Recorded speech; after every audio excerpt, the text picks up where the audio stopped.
નમસ્કાર દોસ્તો, શાંતિશ્રમ ન્યૂઝમાં આપનું સ્વાગત છે। વિગડ પોલીસ ચેકપોસ્ટ પરથી રાજસ્થાન તરફથી આવતી એક ખાનગી બસમાંથી ભારતીય બનાવટનો વિદેશી દારૂ ઝડપાયો છે। પોલીસે બસમાં બનાવેલા ગુપ્તખાનામાંથી દારૂ જપ્ત કર્યો છે। આ મામલે બસના ચાલક અને ક્લીનરની અટકાયત કરવામાં આવી છે। અમીરગઢ ખાતે આવેલી ગુજરાત રાજસ્થાન સરહદી પોલીસ ચેકપોસ્ટ પર ફરજ પરના પોલીસ કર્મીઓ નિયમિત ચેકિંગ કરી રહ્યા હતા। એ દરમિયાન રાજસ્થાન તરફથી આવતી એક ખાનગી ટ્રાવેલ્સ બસને રોકાવી તપાસ કરવામાં આવી હતી। ધાનેરાના દાખા ગામે આજરોજ મોડેઠ તળાવ ઊંડું કરવા માટે બનાસ મેડિકલ કોલેજના ચેરમેન પીજે ચૌધરી, પૂર્વ એમએલએ નતાભાઈ તેમજ જેકે પટેલની સાધુ સંતો અને ગામ લોકોની હાજરીમાં કરવામાં આવી। તળાવ બનાસ ડેરી અને લોક ભાગીદારીથી ઊંડું કરવામાં આવશે। દાખા ગામનું તળાવ લગભગ 20 વીઘામાં ફેલાયેલું છે અને તળાવ નર્મદાના નીરથી ભરવામાં આવશે, જે આવનાર સમયમાં ખેડૂતો માટે વિશેષ ફાયદાકારક રહેશે। તળાવ ભરાયા બાદ જમીનમાં પાણી ઉપર આશા બંધાય છે, જે સરકારની જળસંચય યોજના સાચા અર્થમાં જમીન પર ઉતરી। આ મહત્વની વાત એ પણ છે કે ધાનેરા તાલુકામાં ખેતી માટે પાણીની કિલ્લત છે।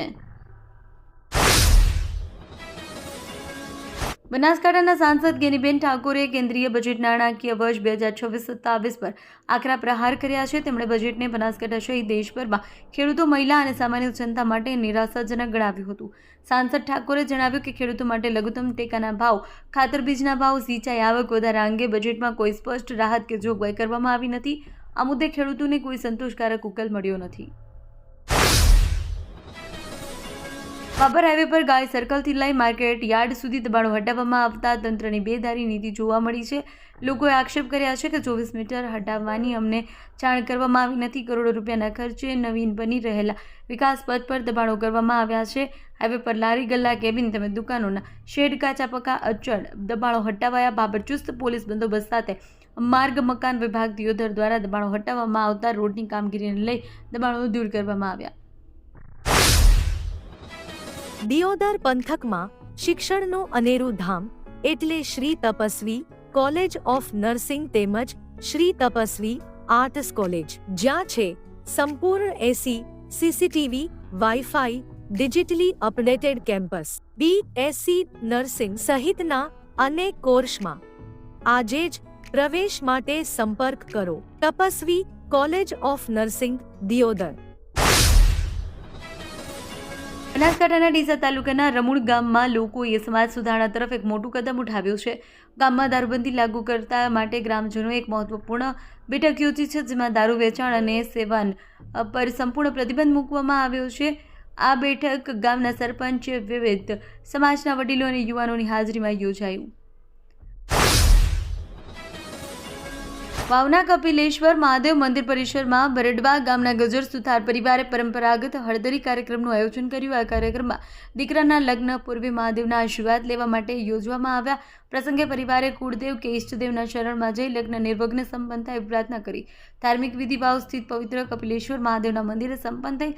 પરંપરા સામાજિક અને ધાર્મિક વિરાસતનું પ્રતીક છે, જ્યાં શુભ પ્રસંગની શરૂઆત દેવી દેવતાઓના આશીર્વાદ સાથે કરવામાં આવે છે। બરડવા ગામનો ગજ્જર સુથાર પરિવાર પોતાની પરંપરાઓને જીવંત રાખી રહ્યું છે। બનાસકાંઠા જિલ્લાના ઓગળ તાલુકાના નેકુઈ ગામે કોંગ્રેસના કાર્યકરો ભારતીય જનતા પાર્ટીના જોડાયા છે। પક્ષ પલટો જિલ્લા ભાજપ અધ્યક્ષ કીર્તિસિંહ વાઘેલાની ઉપસ્થિતિમાં થયો।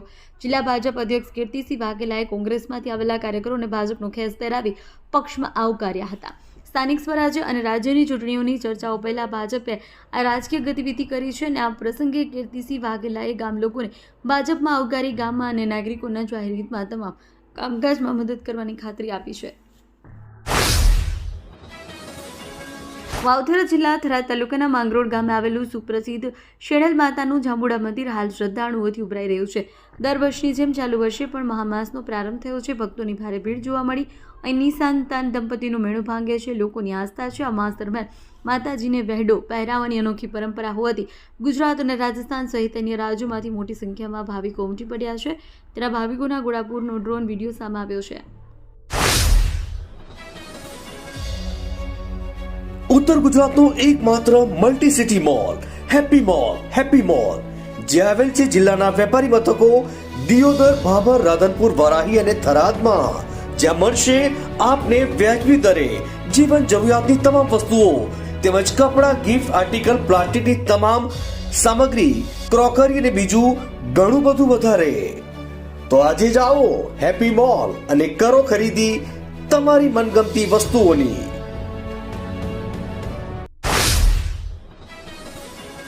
ડાયમંડ સિટી સુરતમાં નબીરાઓની બેદરકારી તેજ રફતારનો કહેર યથાવત છે. શહેરના પોશ ગણાતા મગદલ્લા ડુમસ વિસ્તારમાં આવેલા એરપોર્ટ પર અવધ ઉથોપિયા નજીક ગત 1 ફેબ્રુઆરી મોડી રાત્રે ગંભીર અકસ્માત સર્જાયો. માલેતુજાર પરિવારના યુવક એવા વિરલ દેસાઈએ પોતાની પૂરપાટ ઝડપે જતી લક્ઝરી કાર પરથી કાબુ ગુમાવતા રસ્તા પર ઉભેલા વાહનોના કુરચા બોલાવી દીધા. આ સાથે 3 કાર, 2 મોપેડને ટક્કર મારતા 3 જેટલા લોકો ઇજાગ્રસ્ત થયા. સાબરમતી રિવરફ્રન્ટ પર 1 જાન્યુઆરીથી 29 જાન્યુઆરી સુધી યોજાયેલા ફ્લાવર શોમાં અલગ અલગ જાતિના રોપાઓ આવવામાં આવ્યા હતા. જે રોપાનું વેચાણ કરવાનો નિર્ણય મ્યુનિસિપલ કોર્પોરેશન ગાર્ડન વિભાગે લેવામાં આવ્યો છે.